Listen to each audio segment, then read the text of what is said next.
Sempre que tem alguma guerra, alguma coisa envolvendo o Oriente Médio, envolvendo Israel, a gente vê uma enxurrada de teoria de conspiração, de gente inventando um monte de teoria sobre anticristo, sobre Jesus tá voltando e aquela coisa toda. E assim, isso é realidade no sentido de que quanto mais o tempo passa, mais perto nós ficamos do retorno de Jesus. E também é real que Jesus falou sobre guerras, rumores de guerras, e a gente precisa olhar sim para essas coisas com esse olhar escatológico, porque a Bíblia fala sobre isso, Jesus ensina sobre isso. Só que eu percebo que existe um problema em a gente como cristão ir muito para esse lado. Por quê?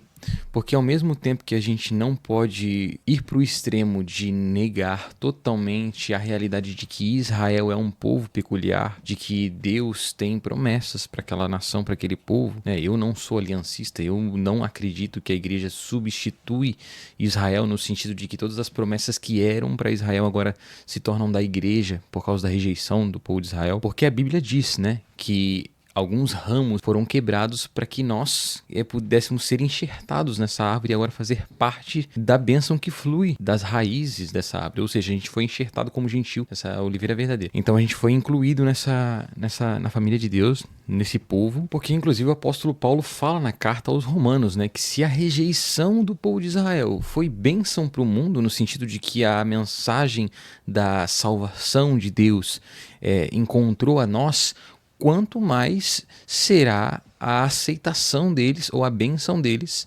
a vida deles, se não vida para nós dentre os mortos, né? Então existe sim um plano de Deus para Israel e eu não acredito que a igreja é um novo Israel de Deus. Eu tenho vários livros aqui na minha biblioteca que falam sobre o Jesus judeu, sobre o Jesus que vai governar o mundo, sobre o mistério da oliveira. Eu vou mostrar para vocês, peraí. Então assim, eu tenho vários livros aqui, que falam sobre Israel sendo um povo peculiar, né? Quando um judeu governar o mundo, único rei. Esse livro aqui, ele fala, né, uma resposta cristocêntrica à questão de Sião e do povo de Deus, falando da relação entre igreja e Israel. Jesus, judeu, o mistério da oliveira. Então são todos livros, são todos materiais que falam sobre Israel ser um povo peculiar de Deus. Então eu acredito nisso. Eu não sou um aliancista, alguém que acredita que Israel não tem mais papel nenhum exclusivo no plano de Deus e que a rejeição deles tornou eles um povo comum. Ok? Então, tendo dito isso, deixa eu falar um pouco sobre como eu penso que a gente não pode ir para o extremo nem de rejeitar o povo de Israel e de achar que somos agora a igreja no lugar deles, e nem no outro oposto de idolatrar Israel como se o nosso Messias fosse Israel, porque não é. É um judeu, mas não é Israel. Não estou nem falando aqui dos grupos mais messiânicos, né, que toca chofar na igreja, que usa kippá. Isso para mim já é loucura, mas eu nem estou falando disso. Estou falando de gente comedida, que tem uma boa teologia, que pensa em Israel como povo de Deus, mas que sempre que tem uma guerra envolvendo o Oriente Médio, parece que desperta um senso de urgência, de estar preparado, de estar pronto para o retorno de Jesus, como se essas coisas despertassem uma urgência em nós. Só que isso é um problema, porque a gente precisa sempre estar urgente para a volta de Jesus, né? Será que as guerras são o motivo da gente se despertar para estarmos prontos para o retorno de Jesus, para estarmos com as nossas vestes limpas quando ele voltar? Pensando em escatologia, né? Nesse estudo do fim dos tempos, tem aquele grupo que são os grupos que acreditam num retorno iminente de Jesus, né? Que Jesus pode vir a qualquer momento e arrebatar a igreja. Então esse povo vive numa teologia, como o Bibo fala, o Rodrigo Bibo fala, né? A teologia do cagaço. Que Jesus pode vir a qualquer momento e, meu Deus do céu, ele vai arrancar a gente daqui. E, por outro lado, a gente, né, dizemos ter uma teologia mais comedida e pensamos em Israel de uma forma diferente, talvez. A gente, em alguma medida, também tem uma teologia do cagaço. A gente olha para as guerras e para as coisas que estão acontecendo, e a gente fica pensando, meu Deus, o anticristo vai se manifestar, olha, e presta atenção, e essas coisas acabam desconectando a gente um pouco da nossa vida como cristão aqui e agora, no hoje, né?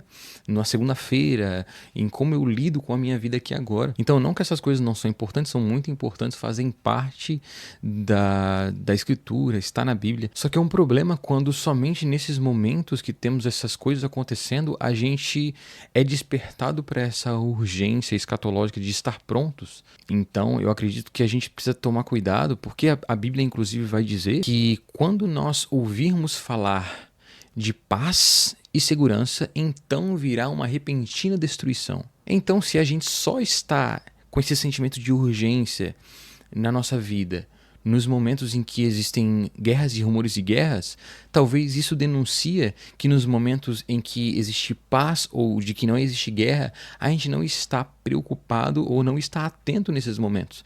E são exatamente nesses momentos que a gente precisa estar vigilante, porque a Escritura diz que sobre aqueles que vivem em paz e segurança, nesse momento vai vir destruição, porque essas pessoas vão estar despreparadas.